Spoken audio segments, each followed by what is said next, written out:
Olá a todos, espero que vocês estejam bem. Meu nome é Alessandra Bezerra, eu sou docente do Instituto de Biociências da USP e editora adjunta da revista Ensaio, Pesquisa, Educação e Ciências, atuando na área de educação não formal e divulgação científica. Junto com a professora Luciana Sá, da Federal de Santa Catarina, nós vamos abordar um tema sensível para a publicação de pesquisas referente à autoria e à integridade em pesquisa científica, em uma série de 4 vídeos, sendo que nesse vídeo especificamente a gente vai abordar a autoria na pesquisa científica, analisando diferentes contextos e definições. A gente sabe que há diversos tipos de comportamentos no processo de publicação de um artigo que podem ser considerados como más condutas.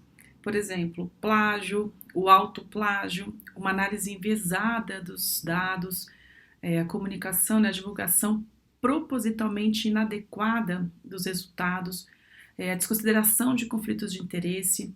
Estes são alguns problemas que ocorrem no processo de publicação de artigos.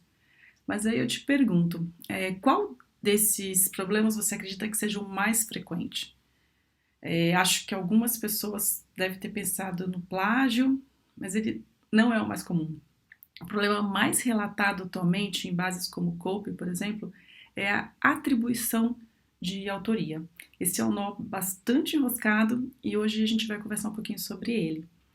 A gente trouxe aqui algumas definições e finalidades, mas com certeza tem muito mais a ser debatido e pesquisado. A gente trouxe somente alguns pontos de vista para a gente começar um debate. E por que será que definir a autoria de um manuscrito é algo que gera tanto conflito, né? Claro, se a gente pensar na lógica ainda vigente, né, de avaliação do pesquisador ou da pesquisadora recompensada pela sua produção científica, seja ela qualitativa ou quantitativa, ainda mais quando essa produção toma como aspecto central a publicação de artigos em revistas indexadas, a gente pode perceber aí a relevância, né, da autoria nesses processos avaliativos e também uma importante fonte de tensão. Por isso que, ao meu ver, né, atribuir autoria a um texto exige que a gente tenha um comprometimento muito forte nesse processo, né, atuando de forma bastante transparente e a partir daquilo que a nossa comunidade acaba definindo como mais consensual. Mas a gente pode também pensar em relações que vão acontecendo entre transformações na forma de construção do conhecimento científico e também essas manifestações de comportamentos talvez inadequados, né, em relação a isso. Não estou falando aqui numa relação de causa e efeito, né, mas o que a gente observa, principalmente a partir do último quarto do século, que é um aumento crescente de trabalhos feitos em colaboração, seja com viés de caráter inter e multidisciplinar, né, bastante importante, e também de parcerias entre grupos locais, regionais ou internacionais. Hoje, poucos são os trabalhos que são publicados com somente uma pessoa como autora, né, e cada vez mais a gente vê artigos com mais de 1000 pessoas autoras.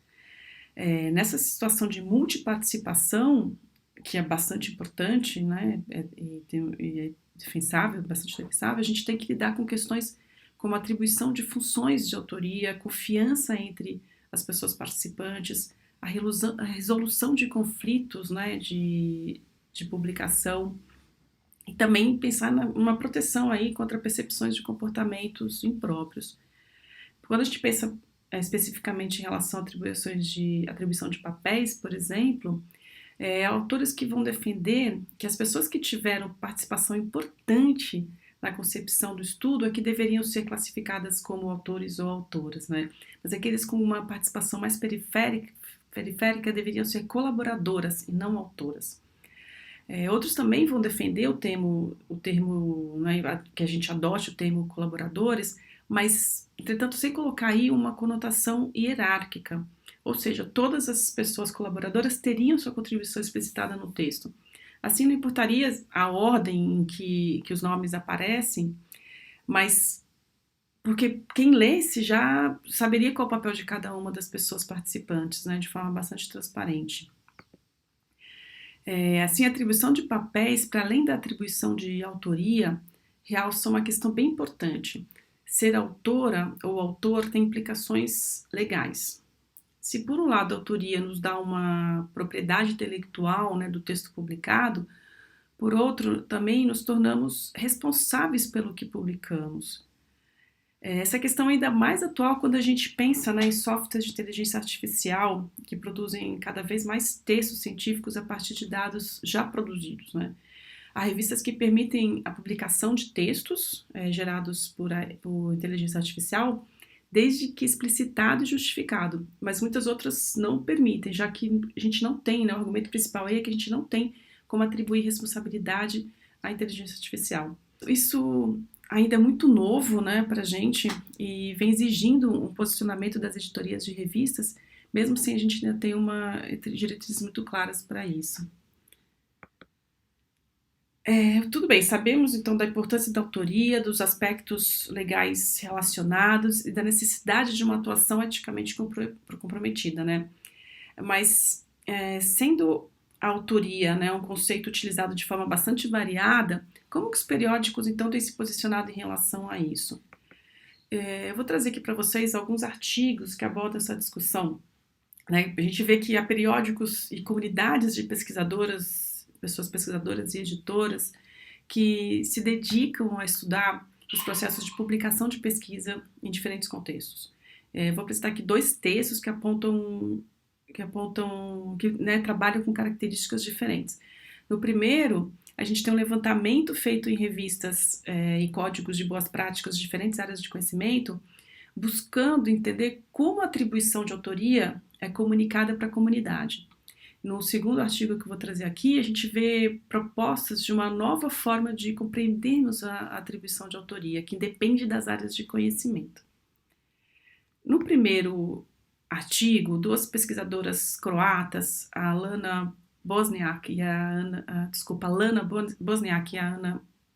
Maruzic, difícil a gente falar esses nomes, né?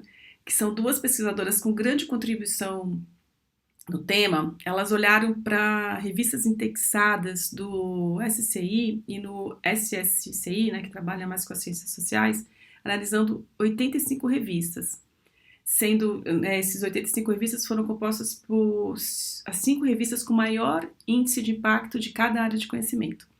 Elas olharam também para revistas do índice de artes e humanidades, né, isso de forma separada, porque essa base não fornece uma classificação de periódicos pautada em fatores de impacto.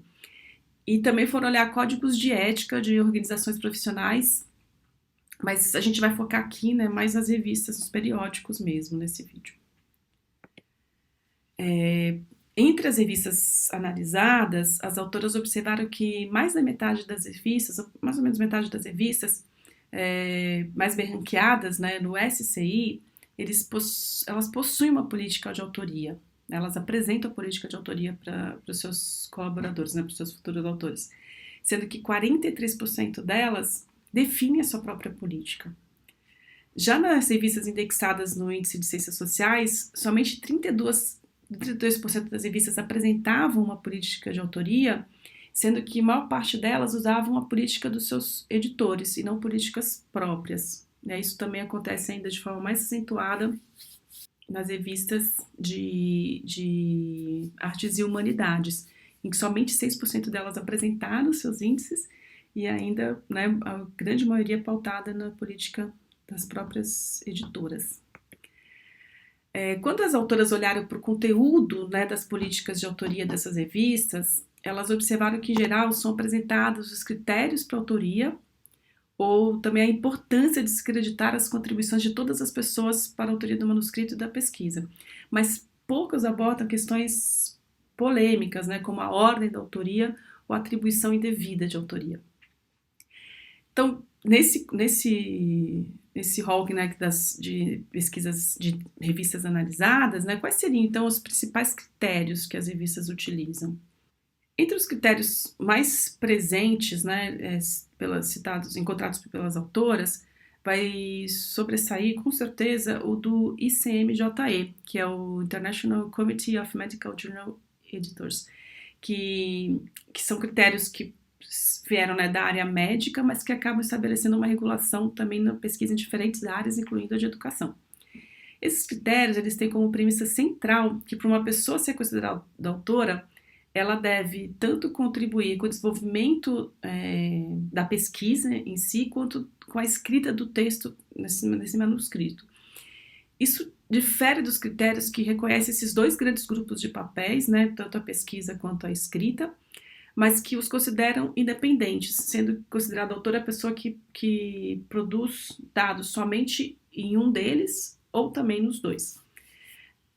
Tem casos, por exemplo, que embora sejam muito raros, em que somente a pessoa que escreve é considerada autora. As autoras croatas, né, as pesquisadoras croatas, elas relatam que tanto periódicos do SCI quanto de arte e humanidades priorizam que a autoria envolva os critérios do ICMJE, ou seja, a participação tanto no desenho e desenvolvimento da pesquisa quanto na escrita do manuscrito. Já nas revistas indexadas na base de ciências sociais, a tendência é de requerer tanto participação na pesquisa ou na escrita, mas não necessariamente nos dois processos. Para as autoras, elas identificam que essa enorme diversidade de políticas, inclusive dentro de uma mesma área, está relacionado à prática de autorias deficientes. Eu acho que é legal a gente perceber também que o tom das declarações nos periódicos, né, das 3 bases que elas analisaram, era mais aspiracional, né, de sugestão, daquilo que a gente gostaria de atingir, em contraste com os códigos de ética, né, que elas foram analisar, que eram muito mais normativos, predominantemente uma linguagem normativa para definir a autoria. Mas em relação ao cenário nacional, né, a gente não encontra tantos estudos transversais dessa forma, que analisem periódicos de diferentes áreas de conhecimento, mas a gente vê artigos que analisam áreas específicas, né, e a gente pode ver que os critérios do ICMJE se sobressaem. É o caso, por exemplo, desse artigo sobre ética e autoria nas revistas brasileiras de psicologia, que mostra que a maioria absoluta das revistas brasileiras da área utilizam esses critérios, independentemente do extrato de classificação no Qualiscapes, né? Elas podem ser revistas A1 ou B3, enfim, 4, o que for, mas a maioria das revistas na área de psicologia usam esses critérios do ICMJE. Em relação à área de educação em ciências, num artigo bastante recente, a gente vê que 40% das revistas da nossa área não citam qualquer preceito ético nas suas políticas editoriais. Mas naquelas que apresentam, né, essas políticas, aquilo que se relaciona à autoria, em geral, o que a gente vê é que é apresentado aquilo que se considera como uma conduta, né, em relação à autoria, condenando, por exemplo, o plágio, a fabricação de dados ou o envio do manuscrito a mais de um periódico. Entretanto, né, gente, mesmo que existam critérios claros para a atribuição da autoria, a mera atribuição da autoria não garante que todas as pessoas atribuídas em um artigo sejam reconhecidas por sua contribuição, né? As convenções atuais de determinação de autoria não estão dando conta da complexidade da pesquisa atual, né? Vemos 10 vezes mais problemas de atribuição de autoria do que com fraude, por exemplo. Talvez uma ação aí mais significativa para que haja mais transparência nas contribuições que cada participante dá, né, ao trabalho, à pesquisa desenvolvida, seja a criação, né, talvez seja a criação em 2014 da taxonomia de função do contribuidor da CASRAI. O que essa taxonomia, né, chamada de credit, o que é isso? Né? Ela é uma taxonomia de 14 itens que representam as típicas funções desempenhadas, né, por autores e colaboradores na produção acadêmica científica, essa taxonomia foi criada por cientistas estadunidenses e britânicos. Para esses autores, ela não deve ser usada como uma definição de autoria, mas como um subsídio para a gente compreender a participação de cada indivíduo, aumentando a transparência e o acesso. Essa taxonomia permite que a gente atribua as diferentes contribuições de cada pesquisador ou pesquisadora em um determinado estudo. Então, esse projeto, né, o Credit, ele tem aí a pretensão de incluir que esses itens né, esses 14 itens sejam incluídos no ORCID, o que poderia então promover a remoção dessa barreira, né, autor-colaborador, substituindo a ideia de autoria por contribuição.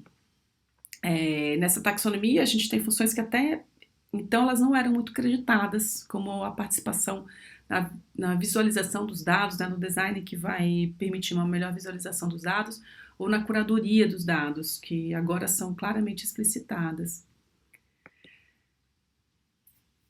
Para se aplicar essa taxonomia Credit, o que se sugere, né? A ideia é que sejam listadas todas as contribuições, inclusive daquelas pessoas que gostarem nos agradecimentos, que haja uma liberdade aí de descrição de papéis pelos autores e autoras, e também que se considere que as contribuições individuais, né, de cada participante podem ter múltiplos papéis, né, que cada papel possam ter vários contribuidores. Então, nesse último caso, por exemplo, quando o mesmo papel tem várias pessoas, né, o executando, a gente pode inserir o grau de contribuição. A pessoa seja líder, ela tem uma participação igual aos demais, ou uma pessoa mais de apoio. E aí, nessa ideia do credit, gente, o autor correspondente acaba tendo um papel central. Ele que vai ter a responsabilidade aí de atribuição dessas funções e também de dar a garantia e a confirmação de que todos que estão ali são autores, né, e que estão conscientes e estão cientes daquilo que está sendo publicado.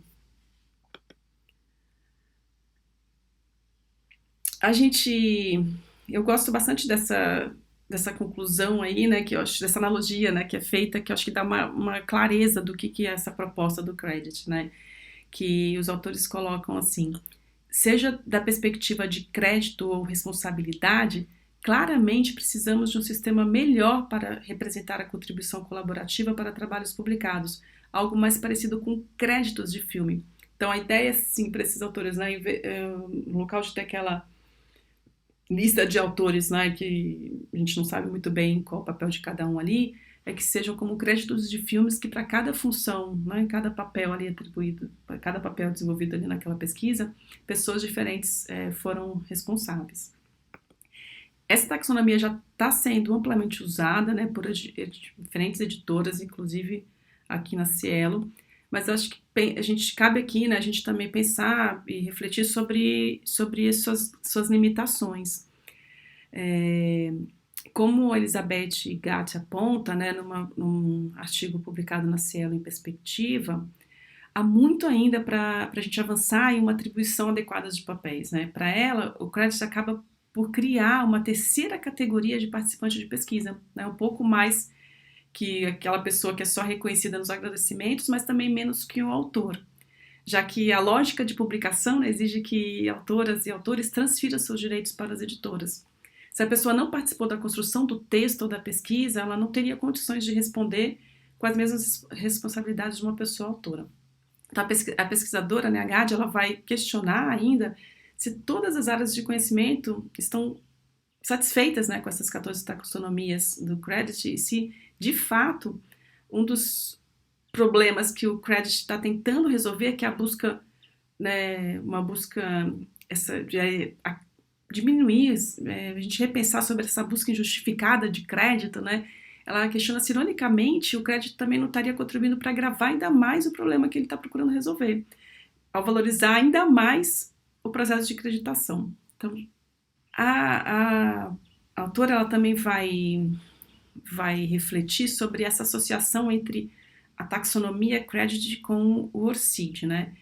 Se por um lado pode trazer uma contribuição enorme para entender os processos constitutivos da pesquisa, né, em níveis locais, regionais, internacionais, também por outro lado, isso é bastante complicado, porque esses microdados aí, eles vão estar nas mãos de grandes editoras, que geralmente não deixam esses dados públicos, né?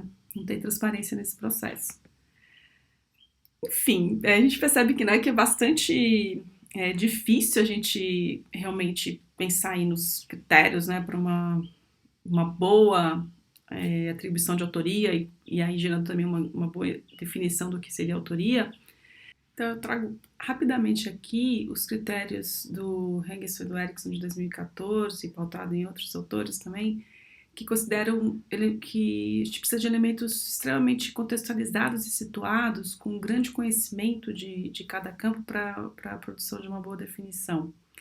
Nesse caminho, então, a gente teria que considerar a linguagem em uso, né, com sentidos que já são atribuídos na comunidade, uma busca por precisão, não no sentido de restringir, mas de especificar. Também a gente precisaria levar em conta a intersubjetividade das pessoas envolvidas e o quanto a definição promove realmente uma fecundidade teórica. Bom, de qualquer forma, a gente tem que ter em mente que há sempre limitações nas definições postas, né? E que o debate na área tem que ser estabelecido para a gente não correr o risco de continuarmos sob a regulação de outras áreas de conhecimento.